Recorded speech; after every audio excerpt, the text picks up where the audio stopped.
কংগ্ৰেছৰ দুৰ্গ হিচাপে চিহ্নিত তিতাবৰত 2 শতাধিক কংগ্ৰেছ কৰ্মীয়ে বিজেপিত যোগদান কৰিছে। তিতাবৰ বৰেৰেঙি বগিয়াই সত্ৰৰ প্ৰাংগণত কেন্দ্ৰীয় মন্ত্ৰী পবিত্ৰ মাৰ্ঘেৰিটাৰ উপস্থিতিতে অনুষ্ঠিত হয় এই যোগদান সমাৰোহ।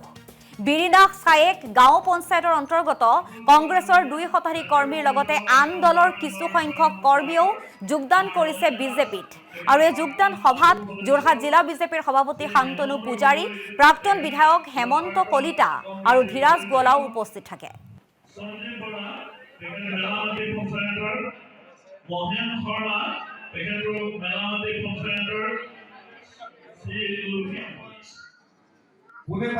কংগ্ৰেছৰ দিনত প্ৰতিদিনে গড় হত্যা আছিল। আজি দেশত গড় হত্যা শুনি আমি সেই বাৰ্তা সেই কথা লৈ গৈছোঁ জনসাধাৰণলৈ। উগ্ৰপন্থীৰ গুলীত আজি দেশত এজনো মানুহৰ মৃত্যু হোৱা নাই। তেওঁলোকৰ দিনত ব্যৱসায় পলাইছিল অসমৰ পৰা। আজি দেশত 5 লাখ কোটি টকাৰ বিনিয়োগ। এই যে ইতিবাচক কথাবিলাক, 1.5 লাখ চাকৰি হ'ল, ক'তো এখন তামোল উপঢৌকন দিয়াৰ কথা নাই, কিন্তু তেওঁলোকৰ দিনত চাকৰি দিয়া মানুহ গোটেইবিলাক জেলত আছিল। এইবিলাক যে উন্নয়ন, বিকাশ, দুৰ্নীতিমুক্ত কথা, আমাৰ আজি দেশত ভাষা, সংস্কৃতি, আমাৰ অসমীয়া ভাষা, ধ্ৰুপদী, আজি চৰাইদেউ ক্ষেত্ৰ ইউনেস্কোৰ দ্বাৰা বিশ্ব ঐতিহ্য ক্ষেত্ৰৰ পৰা স্বীকৃত। আজি দেশত 1.5 লাখ চাকৰি সমান্তৰালভাৱে 1.5 লাখ বেদখল মুক্ত হৈছে, 1.5 লাখ বিঘা মাটি। এই কথাবিলাকৰ মাজত, এই কথাবিলাকৰ পৰা দৃষ্টি, এই আশীৰ্বাদ যাত্ৰাৰ পৰা য'ত লাখ লাখ মানুহ একত্ৰিত হৈছে ডক্টৰ হিমন্ত বিশ্ব শৰ্মা তথা মোদী ডাঙৰীক আশীৰ্বাদ দিবলৈ, সমৰ্থন প্ৰকট কৰিবলৈ, সেই সময়ত এইবিলাকৰ পৰা দৃষ্টি কেনেবাকৈ আঁতৰাই নিব পাৰে নেকি? এনেধৰণৰ কথা অখিল গগৈ, লুৰিণ গগৈ বা গৌৰৱ গগৈ ক'বই, বিৰোধীয়ে ক'বই। গতিকে তেওঁলোকেতো ৰাজনৈতিক ভাষ্য, আমি সেইটো কথা পাতি মই সংবাদ মাধ্যমৰ মূল্যৱান সময় তেখেতক ৰিয়েকশ্যন দি কটাম নে এই বিকশিত সুৰক্ষিত অসমৰ কথা ক'ম? কংগ্ৰেছৰ দুৰ্গ হিচাপে চিহ্নিত তিতাবৰত 2 শতাধিক কংগ্ৰেছ কৰ্মীয়ে বিজেপিত যোগদান কৰিছে।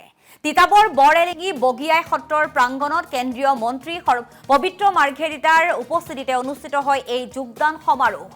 বিৰিনাথ ছায়েক গাঁও পঞ্চায়তৰ অন্তৰ্গত কংগ্ৰেছৰ 2 শতাধিক কৰ্মীৰ লগতে আন দলৰ কিছু সংখ্যক কৰ্মীয়েও যোগদান কৰিছে বিজেপিত। আৰু এই যোগদান সভাত যোৰহাট জিলা বিজেপিৰ সভাপতি শান্তনু পূজাৰী, প্ৰাক্তন বিধায়ক হেমন্ত কলিতা আৰু ধীৰাজ গোৱালাও উপস্থিত থাকে।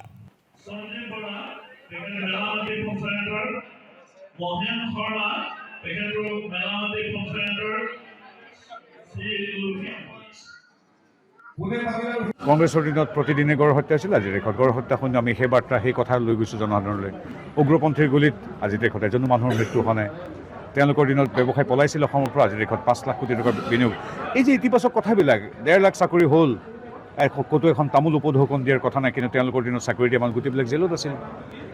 এইবিলাক যে উন্নয়ন, বিকাশ, দুৰ্নীতিমুক্ত কথা, আমাৰ আজি দেশত ভাষা, সংস্কৃতি, আমাৰ অসমীয়া ভাষা, ধ্ৰুপদী, আজি চৰাইদেউ ক্ষেত্ৰ ইউনেস্কোৰ দ্বাৰা বিশ্ব ঐতিহ্য ক্ষেত্ৰৰ পৰা স্বীকৃত। আজি দেশত 1.5 লাখ চাকৰি সমান্তৰালভাৱে 1.5 লাখ বেদখল মুক্ত হৈছে, 1.5 লাখ বিঘা মাটি। এই কথাবিলাকৰ মাজত, এই কথাবিলাকৰ পৰা দৃষ্টি, এই আশীৰ্বাদ যাত্ৰাৰ পৰা য'ত লাখ লাখ মানুহ একত্ৰিত হৈছে ডক্টৰ হিমন্ত বিশ্ব শৰ্মা তথা মোদী ডাঙৰীক আশীৰ্বাদ দিবলৈ, সমৰ্থন প্ৰকট কৰিবলৈ, সেই সময়ত এইবিলাকৰ পৰা দৃষ্টি কেনেবাকৈ আঁতৰাই নিব পাৰে নেকি? এনেধৰণৰ কথা অখিল গগৈ, লুৰিণ গগৈ বা গৌৰৱ গগৈ ক'বই, বিৰোধীয়ে ক'বই। গতিকে তেওঁলোকেতো ৰাজনৈতিক ভাষ্য, আমি সেইটো কথা পাতি মই সংবাদ মাধ্যমৰ মূল্যৱান সময় তেখেতক ৰিয়েকশ্যন দি কটাম নে এই বিকশিত সুৰক্ষিত অসমৰ কথা ক'ম?